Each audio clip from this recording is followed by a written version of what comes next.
नमस्कार, मेरा नाम रविंद्र वैष्णव है और आप देख रहे हैं TN247। दोस्तों, मेरे हाथ में आज आपको दिखाने के लिए कुछ है। ये मैं अपनी स्क्रीन पर भी लगाऊंगा, आप इसे देख लीजिएगा। ये है मुख्यमंत्री उद्यम क्रांति योजना, सूक्ष्म लघु और मध्यम उद्यम विभाग। इसमें लिखा है, इस योजना का उद्देश्य है मध्य प्रदेश के शिक्षित युवाओं को स्वयं का उद्यम, मैन्युफैक्चरिंग सेवा, खुदरा व्यवसाय स्थापित करने हेतु बैंकों के माध्यम से कम ब्याज दर पर कोलेटरल फ्री ऋण। इस योजना का क्रियान्वयन सूक्ष्म लघु और मध्यम उद्यम विभाग द्वारा किया जा रहा है। ये मुख्यमंत्री उद्यम क्रांति योजना है। ये मध्य प्रदेश सरकार द्वारा इसको लागू किया गया है। अब इसकी जो परियोजना सीमा है वो क्या है वो भी हम देखते हैं। इसमें लिखा हुआ है, आप भी देखिएगा। मैं इसको स्क्रीन पे लगाऊंगा तब आप देखिएगा इसको। विनिर्माण यानी परियोजना सीमा जो है इसकी ये है कि 50,000 से 50 लाख रुपए तक आपको लोन ले सकते हैं और खुदरा व्यापार करने के लिए 50,000 से 25 लाख तक लोन ले सकते हैं। इसके लाभ क्या हैं? इसके लाभ योजना के अंतर्गत बैंक ऋण पर 3% प्रतिवर्ष त्रैमासिक दर पर आपसे ब्याज लेगा। 3%, ऋण गारंटी फीस की प्रतिपूर्ति, मतलब आपकी जो ऋण गारंटी है उसके लिए GST MSE की प्रतिपूर्ति, मतलब वो सरकार जो है आपका कोलेटरल डैमेज का वो गारंटी लेगी। और इसमें आपको किसी प्रकार की कोलेटरल देने की आवश्यकता नहीं है कि आपके पास प्रॉपर्टी है कि नहीं है, आपके पास किसी प्रकार का कोई फंड है कि नहीं। और पात्रता की शर्तें क्या हैं? मध्य प्रदेश का स्थायी निवास होना चाहिए आपको।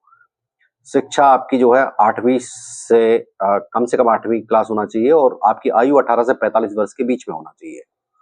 पारिवारिक आय 12 लाख प्रति सालाना से ज्यादा नहीं होना चाहिए।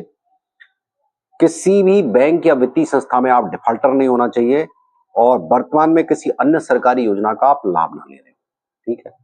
अब आपके जरूरी दस्तावेज क्या लगेंगे ये भी मैं पढ़ के बताता हूँ आपको। इसमें एक फोटो लगेगी आपकी और आपका पैन कार्ड लगेगा, आपका योग्यता प्रमाण पत्र लगेगा, जन्म तिथि का प्रमाण पत्र लगेगा, प्रोजेक्ट रिपोर्ट आप जो भी बनाना चाहें, जो भी आप व्यवसाय करना चाहते हैं उसके प्रोजेक्ट रिपोर्ट लगेगी। मध्य प्रदेश का स्थायी निवासी प्रमाण पत्र लगेगा आपका। यदि आप किसी जगह पर व्यवसाय करना चाहते हैं तो वहां का रेंट एग्रीमेंट लगेगा। और यदि ITR आप भरते हैं तो 3 वर्ष के ITR को देना होगा। और अन्य कोई दस्तावेज यदि कोई मांगते हैं तो वो लगेंगे। देखिए ये कितनी अच्छी स्कीम है। इसके हिसाब से लगता है कि बहुत अच्छी स्कीम है और सारे के सारे बेरोजगार जो है उनको तो रोजगार मिल जाएगा। इससे तो यही साबित होता है। लेकिन इसकी वास्तविकता क्या है अब आप हमसे सुनिएगा। ये सारी योजनाएं सरकार लागू तो कर देती है पर धरातल पर इन योजनाओं को लागू करना बहुत मुश्किल या लगभग असंभव सा ही होता है। कैसे? अभी कुछ दिन पहले ही हम MSME ऑफिस गए, वहां पर हमारी मुलाकात हुई वहां के अधिकारियों से। MSME के अधिकारियों ने स्पष्ट रूप से हमसे मना कर दिया कि भाई ये योजनाएं जो है वो सरकार ने लागू की हैं, लेकिन हमें पता नहीं है कि इन योजनाओं से हम आपको कैसे लाभ पहुंचा सकते हैं। तो ये तो एक बात हो गई। फिर उन्होंने कहा कि ऋण देने का काम MSME का नहीं है या औद्योगिक जो विभाग है उसका नहीं है, उद्योग विभाग जो है मध्य प्रदेश का उसका नहीं है। हमारा काम है कि आप जो प्रोजेक्ट बोर्ड लेके आएंगे उसको देखना और उसकी जांच परख करना। ऋण देने का काम जो है वो बैंक का है, हमारा नहीं है। तो फिर हम बैंक भी गए। जब हम बैंक गए तो हमने लगभग सारे बैंक के मैनेजरों, जितने भी बैंक्स, बड़े बड़े बैंक है, चाहे ICICI हो, HDFC हो, SBI हो, एक्सिस बैंक हो या कोई और बैंक हो, हमने सारे बैंकों के मैनेजर से जाके बड़े बड़े ब्रांचों में, जो कि जैसे कि मध्य प्रदेश की भोपाल में, MP नगर में ज्यादातर बड़े बड़े बैंकों की मेन ब्रांचेस हैं, हमने वहां के मेन ब्रांच के मैनेजर या उनके अधिकारियों से बात की। आप विश्वास मानिएगा, स्टेट बैंक के प्रबंधक महोदय ने भी हमसे कहा कि हमें इस बारे में कोई जानकारी नहीं है। MSME ऋण या मुद्रा लोन या किसी प्रकार का लोन जो बिना कोलेटरल डैमेज के आपको दिया जाता है, उसके बारे में बैंक को कोई जानकारी नहीं है। सोचिए आप, मतलब एक तरफ सरकार चाहती है कि हम रोजगार प्रदान करें, लेकिन वही सरकार के ही अधीनस्थ विभाग, सरकार के अधीनस्थ बैंक इस योजनाओं के बारे में जानकारी तक होने से जो है बचते हैं, और वो कहते हैं कि हमें नहीं पता है।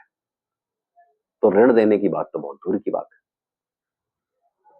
सरकार जब योजनाएं लागू करती है तो सरकार को ये चाहिए कि वो उन योजनाओं के बारे में पब्लिक को भली भांति परिचित कराए, उसकी पूरी प्रक्रिया के बारे में बेहतर तरीके से बताए, ताकि उस योजना का या उस जो भी सरकार युवाओं को या बेरोजगारों को ये योजना प्रदान करना चाहती है, उन तक वो बात सही तरीके से पहुंचे। आधे अधूरे तरीके से आप बता देते हैं, इसमें लिखा हुआ है, इसमें जो कुछ लिखा हुआ है उसमें मैं आपको लिख के दे रहा हूं कि मध्य प्रदेश के 1 करोड़ से ज्यादा बेरोजगार युवक ये सारी पात्रता पूरी करते हैं, पर इनमें से ऋण कितने लोगों को मिलेगा, आप ये सोचिए। मुझे नहीं लगता कि 1 करोड़ में से 1% व्यक्ति भी इस योजना का लाभ उठा पाएंगे।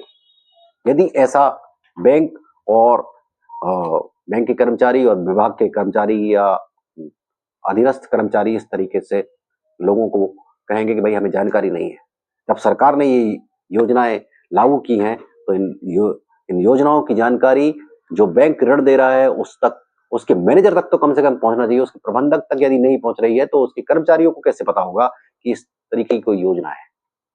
आप विश्वास मानिएगा, सभी बैंक के प्रत्येक मैनेजर ने हमसे यही कहा कि हमें एमएसएमई ऋण, मुद्रा ऋण या किसी और प्रकार के ऋण के बारे में जो सरकार ने योजना चलाई है उनके बारे में किसी प्रकार की कोई जानकारी नहीं है।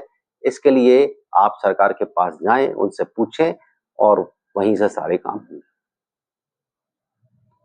ये एक बड़ा अजीब सा मजाक लगता है मुझे।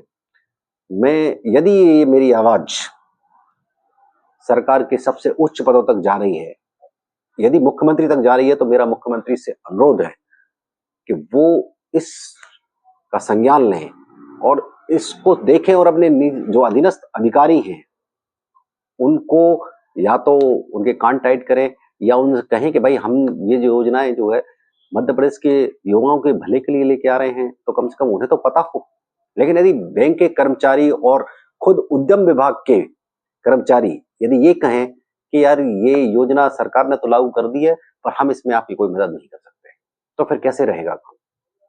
तो इन युवाओं का क्या होगा, फिर इन योजनाओं का क्या होगा? क्या धरातल पर ये योजनाएं कभी लागू हो पाएंगी? फिलहाल ये अभी तक एक सवाल है, और यदि ये वीडियो सरकार तक पहुंचता है और मुख्यमंत्री तक पहुंचता है तो मेरी उनसे हाथ जोड़कर विनम्र प्रार्थना है कि वो इस ओर विशेष ध्यान दें, और यदि मेरे वीडियो से कुछ लोगों का भला होता है तो मुझे बहुत खुशी होगी।